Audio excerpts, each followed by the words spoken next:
जय मसीह की मेरी माताओं, मेरे बहनों, मेरे भाइयों, आप सभी को आज की इस कहानी को सुनने के लिए आप प्रिय भाइयों बहनों को मैं बहुत बहुत धन्यवाद करता हूँ कि पिता परमेश्वर आपके जीवन को हर प्रकार से रक्षा करे, आपके जीवन को हर प्रकार से सक्सेस की राह पर ले जाए। आज आप सिर्फ 10 मिनट निकाल कर पिता परमेश्वर की, मेरे प्रभु की, मेरे लॉर्ड की इस कहानी को सुनते हैं तो आप आज अपने जीवन का नया डायरेक्शन पा जाएंगे, आप आज नई राह पा जाएंगे। तो आप सिर्फ 10 मिनट निकाल कर पिता परमेश्वर की इस कहानी को सुनिए, आज प्रभु की इस आत्मा भरी कहानी को सुनिए। आज आपकी हर राह बदल जाएगी, हर रास्ते खुल जाएंगे।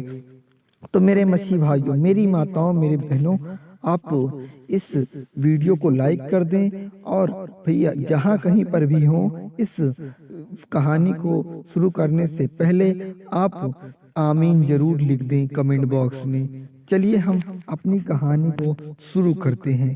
पिता परमेश्वर की हमारी कहानी यह है कि प्रभु की आत्मा, इस कहानी के इस रास्ते से आज हम गुजरेंगे कि पिता परमेश्वर ने अपनी आत्मा से हमको कैसे जोड़ा है।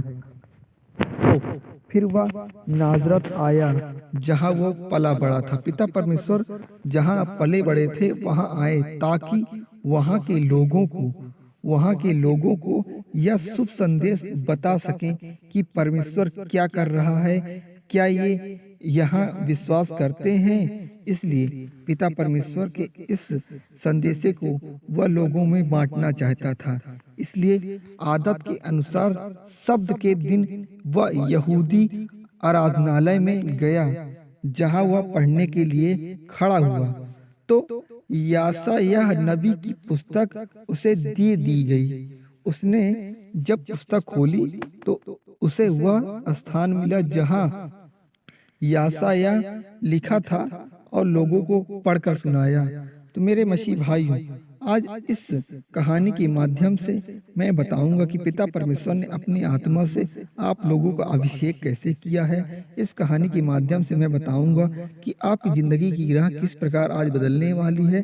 आप इस कहानी को, अगर आप सच्चे भक्त हैं, पिता परमेश्वर के एक सच्चे वचन सुनने वाले भक्त हैं, तो आप इस कहानी को जरूर अंत तक सुनेंगे और वीडियो को जरूर लाइक कर दें। भैया, प्रभु की आत्मा मुझ में समाया है, उसने मेरा अभिषेक किया है ताकि मैं दीनों को शुभ समाचार सुनाऊं। उसने मुझे बंदियों को यह घोषित करने के लिए वे मुक्त हैं, अंधों को यह संदेश सुनाओ कि वो फिर से दृष्टि पाएं, दलितों को छुटकारा दिलाने और प्रभु के अनुग्रह का समय बतलाने को भेजा है। पिता परमेश्वर की इस कहानी में, इस रास्ते में जो भी आज आए हैं, उन भाइयों को यह संदेश दिया गया है कि इस पिता परमेश्वर के वचन को, इस प्रार्थना को आज उन मसीह भाइयों तक भेजना है जो आंख से देख नहीं पा रहे हैं, जो बंदी हैं या कोई जो दलित हैं। तो उनको आज छुटकारा के लिए पिता परमेश्वर ने अपने दूत को भेजा है, अपने एक रक्षाकर्ता को भेजा है। इसलिए फिर उसने पुस्तक बंद करके सेवक को वापस दे दी और वहां नीचे बैठ गया। वह नीचे स्थान पर जाकर बैठ गया। आराधनालय में सब लोगों की आंखें उसे ही निहार रही थी। उस लोगों ने उसे देखने के लिए उसको टुक देख रहे थे, एक नजर से लगातार देख रहे थे। पुराने यहूदियों को ये वचन याशायाह नबी द्वारा दिए गए थे और वे मसीहा के विषय में थे।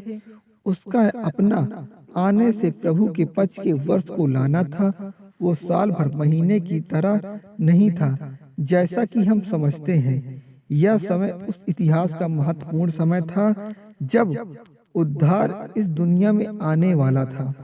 परमेश्वर मसीह को पाप के बंधन से आजाद करने के लिए भेज रहा था। वह उस पाप के शर्म और परिणाम से आजादी को ले आता तो पाप के कारण से दुनिया में लाया गया। वह समय आ गया था कि परमेश्वर अपने सामर्थ्य से उस भयानक श्राप को जो आदम और हवा को अपने पाप के कारण इस दुनिया में लाएं। एक नए दौर आ रहा था और मसीह उसको ला रहा था। इस कहानी में पिता परमेश्वर आज आपके अपनी आत्मा से हर बातों को बताएंगे जो उनके जीवन में गुजरी है, जो उनके जीवन के माध्यम से गुजरी है। तो आप आज इस कहानी को, मेरे मसीह भाई, अगर सच्चे भक्त हैं पिता परमेश्वर के, मेरे लॉर्ड के, तो इस कहानी को अंत तक सुनिए और वीडियो को जरूर लाइक कर दीजिए। भैया, आराधनालय में सब जानते थे कि यीशु बीमारों को चंगा कर रहा था। उनको पता था, लोग बागों को यह पता था कि पिता परमेश्वर सभी बीमारों को ठीक कर रहे थे। उन्होंने यह सुना था कि कैसे उसने मंदिर में मुद्रा लेने वालों की मेज को पलटा था और उस मंदिर को अपना पिता का घर कहा था। और यह भी जानते थे कि वह यूहन्ना बपतिस्मा ने देने वाले का चचेरा भाई था। इसलिए मैं कहता हूँ कि पिता के इस वचन को, इस कहानी को आप अपने मार्गदर्शन के हिसाब से चलाएं।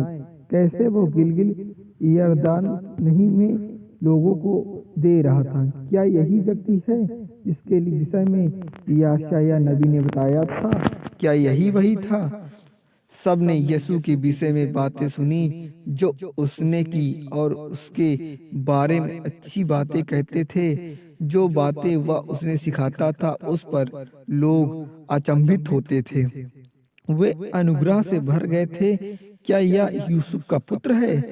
क्या यह यूसुफ का पुत्र है? उन्होंने पूछा, एक बढ़ई का पुत्र इतना बुद्धिमान और अच्छा बोलने वाला कैसे हो सकता है? वह इतना कुछ कैसे जानता है? पिता परमेश्वर की इन सब अच्छाई बातों पर लोग विश्वास नहीं कर रहे थे। वो यह मानने को तैयार नहीं थे कि एक बढ़ई का बेटा, एक बढ़ई का पुत्र इतना अच्छा शुभ संदेश, इतना अच्छा बुद्धिमान, इतनी अच्छी बातें कैसे कर सकता है। तो हम आगे बढ़ते हैं। नासिर के लोग बहुत ईमानदारी के साथ सवाल नहीं पूछ रहे थे। उन्हें आदर न देने को कहा गया था। यह सवाल उसको नीचा दिखाने के लिए पूछा जा रहे थे।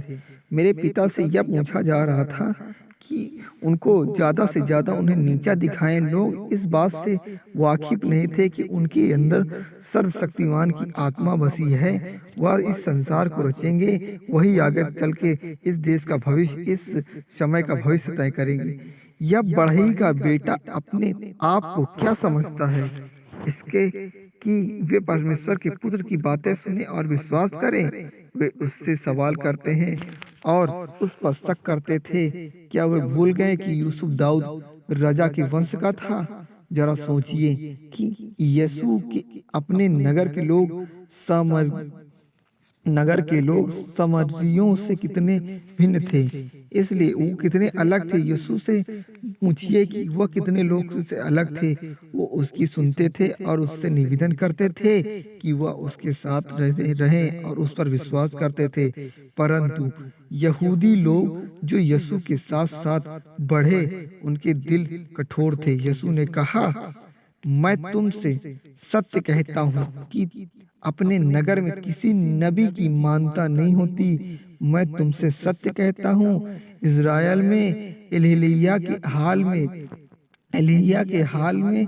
के इस काल में जब आकाश जैसे मुंद गया था और 3.5 साल तक सारे देश में भयानक अकाल पड़ा था, तब वहाँ अनगिनत विधवाएं थीं, किंतु सैदा प्रदेश के सरपत नगर पर की एक विधवा को छोड़कर एलिय्याह को किसी और के पास नहीं भेजा गया था। और नबी एलीशा के काल में इस्राएल में बहुत से कोढ़ी थे, किंतु उसमें से सीरिया के रहने वाले नामन के कोढ़ी को छोड़कर और किसी को शुद्ध नहीं किया गया था। लूका की इस बात से हमको यह पता चलता है कि पिता परमेश्वर कहते हैं कि वहां सबको पाप के हर मुक्त से नहीं निकाला गया था। जब नासिर के लोगों ने यह सुना तो वो बहुत क्रोधित हुए। वे स्पष्ट रूप से जानते थे कि वह क्या कह रहा है। पुराने नियम में परमेश्वर के सबसे सामर्थी एबी, एलिजा और एलिसा थे।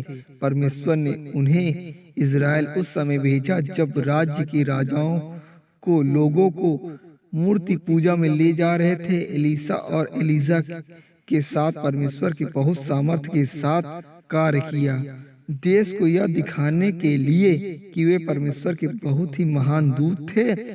उन्होंने उन राजाओं और झूठे नबियों का अपमान किया जो मूर्ति पूजा करते थे। परमेश्वर के वे महान लोग थे और यहूदी लोगों के लिए व यीशु के लिए समय के हीरो थे।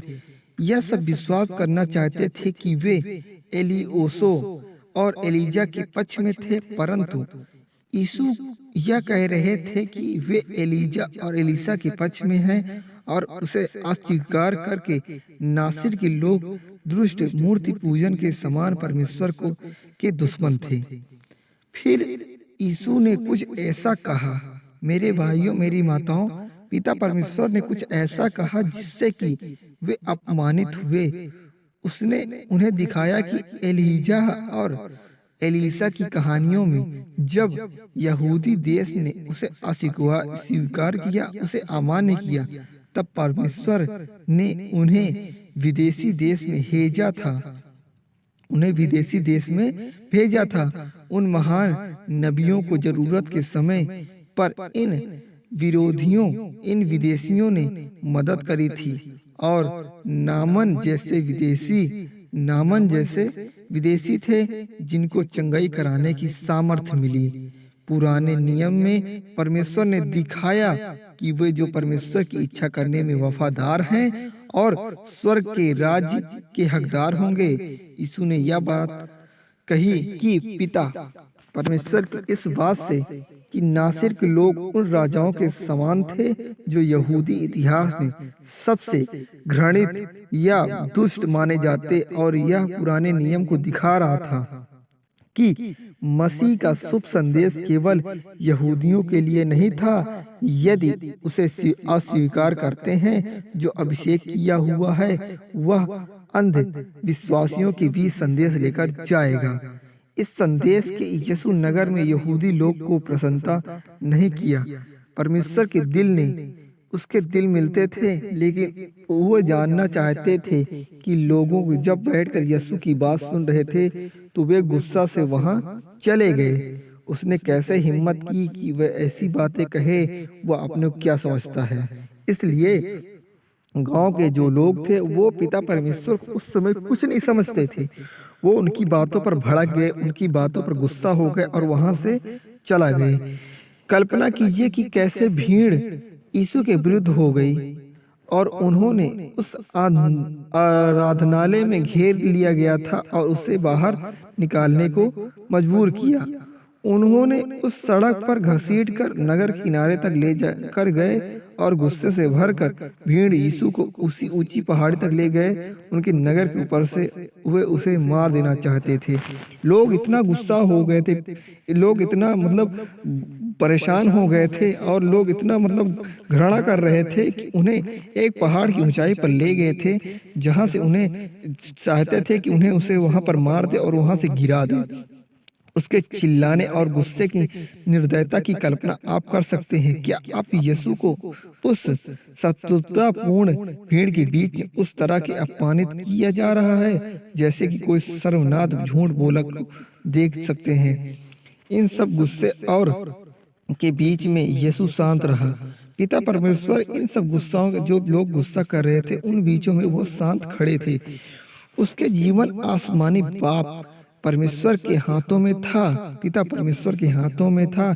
यीशु को किसी प्रकार से कोई डर नहीं था कि उसे किसी प्रकार का भय हो, किसी प्रकार वह सिर्फ शांत होकर उस पहाड़ के बीच में खड़ा था। उस क्रोधित भीड़ के पश्चात जब वक्त आ गया था कि उसे छोड़ दिया जाए, यीशु वहां से चला गया। वह उसे जोशीले भीड़ के बीच से निकलकर चला गया। वह उस मूर्ख भीड़ को पीछे छोड़कर जिसने अपने राजा को छोड़ दिया अपनी यात्रा पर निकल गया कि जो समुद्र के किनारे था और अपने घर वहां बनाया, जाके वहीं रहने लगा।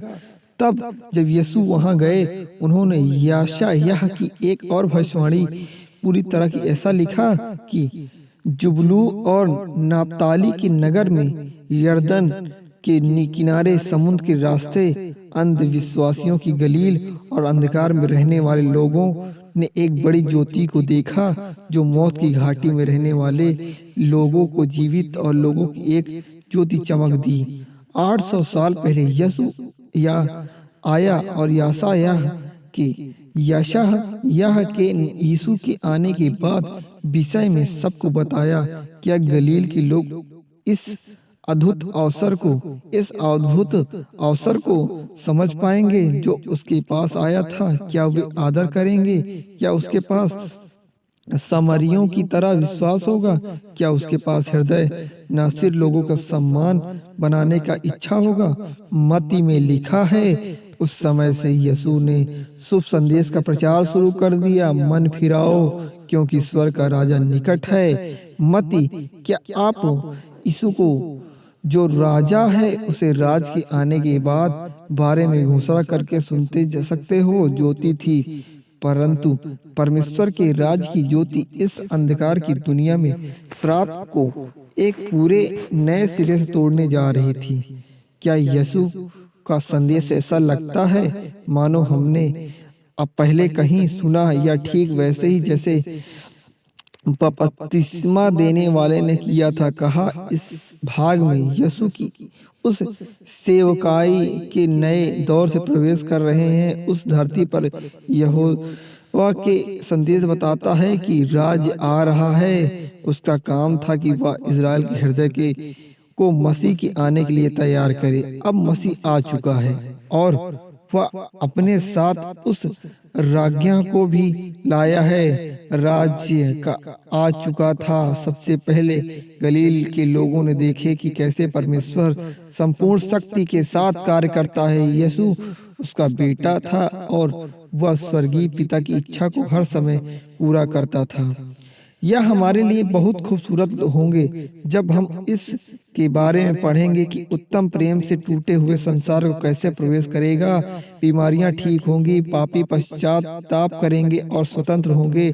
दुष्ट और शैतानी ताकत दूर किया जाएगा। झूठ का सामना परमेश्वर के उत्तम अद्भुत प्रेम से होगा। परंतु परमेश्वर का राज उस समय स्थापित हो गया जब उसने इंसान के हृदय के भीतर आया। वह तब उस समय पश्चाताप करके अपने हृदय में परमेश्वर के राज के लिए दे दिया। इस कहानी में पिता परमेश्वर ने लोगों को उनके कार्य के प्रति उन्हें सहेज किया। यीशु ने उनके बीच में रहकर उनके प्रति, परमेश्वर के प्रति उनको प्रेम को लगाने के लिए इच्छा व्यक्त किया। आज उनकी इस प्रेम के लिए पिता परमेश्वर की इस भक्ति को जानकर लोग व्यक्ति जो भी हैं आज उन पर विश्वास करते हैं, उनकी अद्भुत शक्ति पर विश्वास करते हैं, क्योंकि उनकी जो सर्वशक्तिमान है, जो राजा है, इस समय इस बीमारियों को, इस समस्याओं को, इस पापी शक्तियों को उस अपनी शक्ति से दूर किया, इस संसार से दूर किया। तो आज पिता परमेश्वर इस कहानी को सुनने के बाद आपको इस बात का अंदाजा हो गया होगा मेरे मसीह भाइयों, मेरी माताओं, मेरी बहनों, कि आप अब पिता परमेश्वर पर अगर विश्वास करती हैं, उन पर अपना मन का आत्मा से उन्हें याद करती हैं, तो इस कहानी के माध्यम से आपको आज इस बात से डरना नहीं चाहिए कि कोई भी शैतानी ताकत हो, कोई भी दुष्ट आत्मा हो, या कोई भी बीमारी हो, या किसी प्रकार से आपको हृदय से प्रॉब्लम है। आज आप पिता परमेश्वर पर विश्वास रखती हैं तो पिता आज आपको हर प्रकार से बचाएगा। अगर आप पिता के शुभ संदेश पर, उनके आदेश पर पालन करती हैं, अपने जीवन को व्यतीत करती हैं, अगर आप एक सच्चे भक्त हैं, अगर आप एक सच्चे परम पिता परमेश्वर के भक्त हैं, तो आप आज इस वीडियो को लाइक करेंगे और ज़्यादा से ज़्यादा मसीह भाइयों तक शेयर करेंगे। हालेलुया, धन्यवाद यीशु, आमीन।